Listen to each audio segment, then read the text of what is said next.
Assalamualaikum warahmatullahi wabarakatuh. Perkenalkan, nama saya Zaki Fikri Ramadan. Saya dari Prodi Pendidikan Matematika semester 5 dengan NIM 11308 502230012. Nah, saya di sini ingin menyampaikan materi tentang pengujian hipotesis deskriptif satu sampel statistika non parametrik. Nah, pertama kita bahas tentang apa itu pengujian hipotesis deskriptif satu sampel. Pengujian hipotesis deskriptif satu sampel adalah prosedur statistik untuk menguji dugaan mengenai nilai tunggal suatu variabel dalam satu sampel.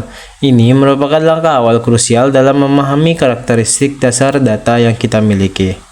Nah, untuk pendekatan non-parametrik untuk hipotesis deskripsi satu sampel, dalam statistika non-parametrik, beberapa uji spesifik digunakan tergantung pada skala pengukuran data. Untuk data nominal atau data yang hanya bisa dikategorikan tanpa urutan, misalnya jenis kelamin, ya atau tidak, kita menggunakan uji binomial dan uji C kuadrat satu sampel.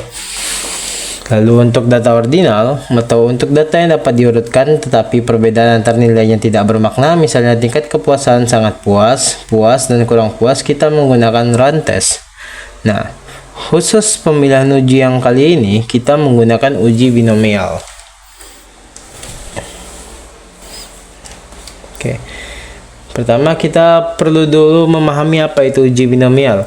Uji binomial adalah alat statistik non-parametrik yang dirancang khusus untuk menganalisis hipotesis mengenai suatu populasi yang terbagi menjadi dua kategori atau kelompok. Ini sangat berguna ketika kita ingin membandingkan proporsi pengamatan dan sampel yang ingin kita dengan proporsi yang diharapkan dalam populasi. Untuk karakteristik kunci dari uji binomial, yang pertama ada dua kelompok atau kategori. Uji ini ideal untuk data dengan secara alami terbagi menjadi dua kelas yang saling eksklusif, seperti pria atau wanita, setuju atau tidak setuju, berhasil atau gagal, atau sarjana atau bukan sarjana. Lalu, jumlah sampelnya harus kecil. Uji binomial yang paling efektif digunakan ketika ukuran sampel relatif kecil, umumnya kurang dari 25 responden. Untuk sampel yang lebih besar, pendekatan lain seperti uji C kuadrat mungkin lebih sesuai. Lalu ketiga ada distribusi binomial, yaitu adalah asumsi dasar dari uji ini adalah bahwa data dalam populasi mengikuti distribusi binomial, di mana setiap pengamatan adalah independen dan hanya ada dua kemungkinan hasil. Lalu bagaimana cara kerjanya? Uji binomial bekerja dengan membandingkan frekuensi yang diamati dari masing-masing kategori dalam sampel dengan frekuensi yang diharapkan berdasarkan hipotesis nol. Ini memungkinkan peneliti untuk menentukan apakah perbedaan yang diamati signifikan secara statistik atau hanya kebetulan. Uji ini sangat relevan dalam penelitian di bidang sosial, biologi, atau pasar, di mana data seringkali bersifat kategorikal binar. Selanjutnya, langkah-langkah krusial dalam uji binomial. Apa aja sih yang harus kita lakukan dalam uji binomial gitu loh? Nah, yang pertama ada menentukan hipotesis HO dan H1 atau HA. Untuk langkah pertama dalam setiap pengujian statistik adalah merumuskan hipotesis nol dan hipotesis alternatif atau H1 yang jelas. Ini adalah fondasi dari seluruh analisis. Untuk hipotesis nol menunjukkan bahwa tidak ada perbedaan frekuensi yang signifikan antara sampel yang diamati dengan frekuensi yang diharapkan dalam populasi terkait suatu fenomena. Lalu untuk hipotesis alternatif itu menyatakan bahwa ada perbedaan frekuensi yang signifikan.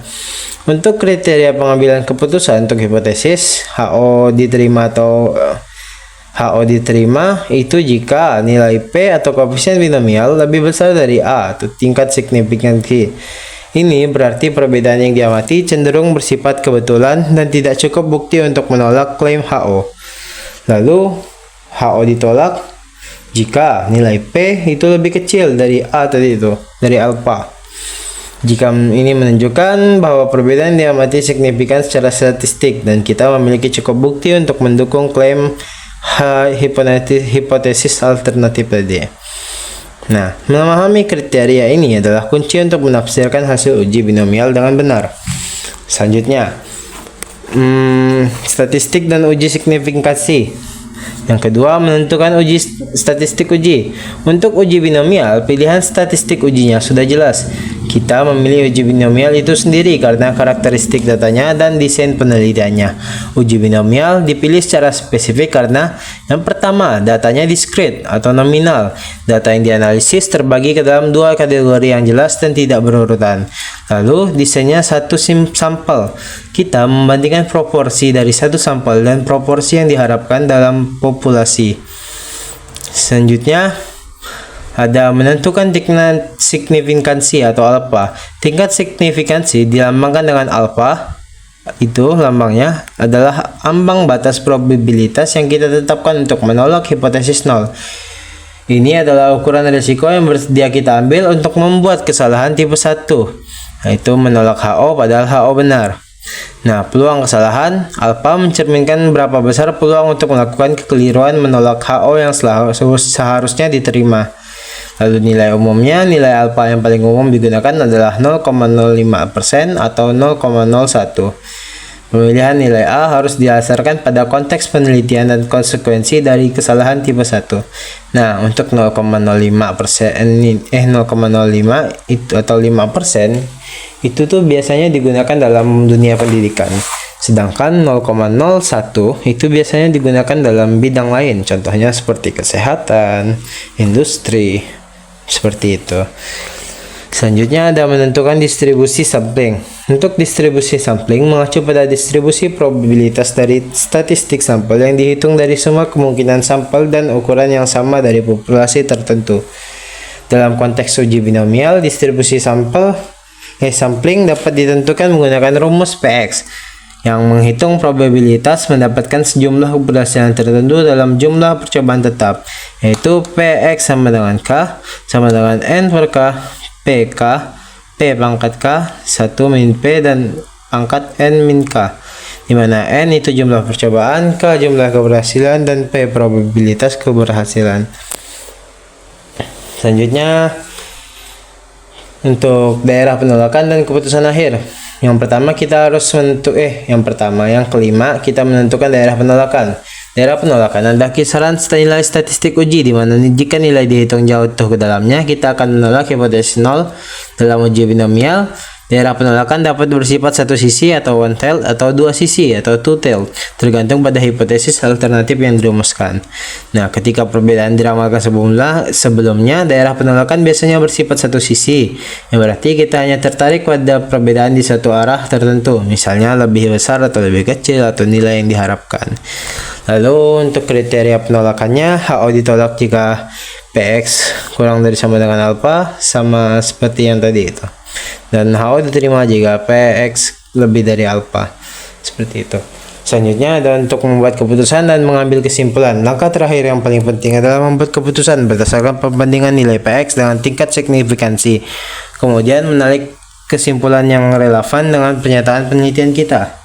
Kita bandingkan PX dengan alfa, lalu tolak atau terima HO, lalu formulasikan kesimpulan, seperti itu. Proses ini memastikan bahwa setiap keputusan statistik didasarkan pada bukti dan ambang batas risiko yang telah ditentukan.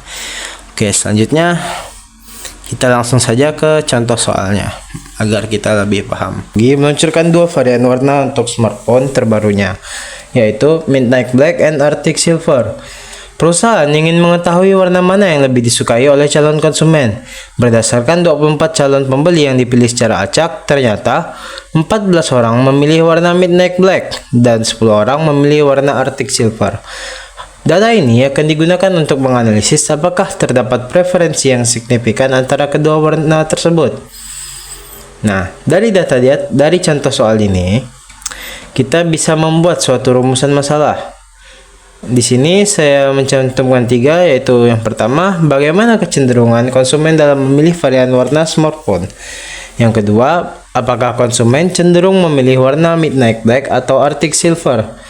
Lalu yang terakhir, itu apakah terdapat perbedaan kecenderungan konsumen dalam memilih smartphone berwarna Midnight Black dan Arctic Silver. Nah, setelah kita membuat rumusan masalah, kita dapat membuat hipotesis nih.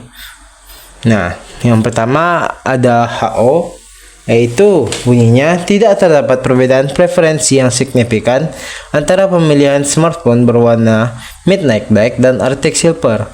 Lalu yang HA-nya itu bunyinya terdapat perbedaan preferensi yang signifikan dari pemilihan smartphone berwarna midnight black dan Arctic silver tadi. Nah, selanjutnya yang dapat kita lakukan adalah pengujian datanya. Nah, di pengujian data kita bisa memasukkan tadi itu yang dari alternatif pilihannya ada midnight black dan Arctic silver, lalu jumlahnya berapa. Nah, untuk frekuensi atau jumlah yang memilih, midnight black ada 14, Arctic silver ada 10, jumlahnya itu 24 sesuai sama sampelnya. Nah, di sini juga sudah saya ketikkan. Pertama populasinya tadi 24 orang secara acak. XB atau X besar itu ada 14 orang.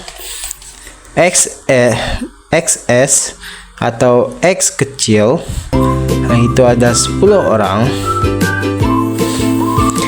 Nah, untuk alfanya saya menggunakan 1% atau 0,01 karena ini bukan pendidikan. Maksud saya itu bukan di bagian pendidikan loh kita nih, contoh soalnya, tapi di bagian pabrik gitu. Nah, berdasarkan tabel X tes binomial dengan N24 dan X10, maka koefisiennya yang kita temukan adalah 0,271. Nah, dapatlah kita untuk membuat kesimpulannya. Kalau kalian pengen melihat untuk tabelnya, nah saya akan kasih fotonya ini, silahkan dilihat. Oke, kita lanjut ke kesimpulan kembali. Nah, di kesimpulan kita tulisin tadi itu koefisien binomialnya ada 0,271, lalu ada alfanya 0,01. Nah, kita bisa mencari apakah HO diterima atau HO ditolak itu dengan membandingkan antara koefisien binomial dan alfanya. Jika alfa lebih besar daripada koefisien di binomial, maka HO-nya ditolak. Tapi jika koefisien binomial lebih besar dari alfa, maka HO-nya diterima. Nah, untuk kasus ini, karena koefisien binomialnya lebih besar daripada alfa, maka yang diterima adalah HO dan ditolak adalah HA. Jadi, kita bisa simpulkan juga bahwa tidak terdapat perbedaan preferensi yang signifikan antara pemilihan smartphone berwarna midnight black dan Arctic silver. Oke. Sekian contoh dari saya.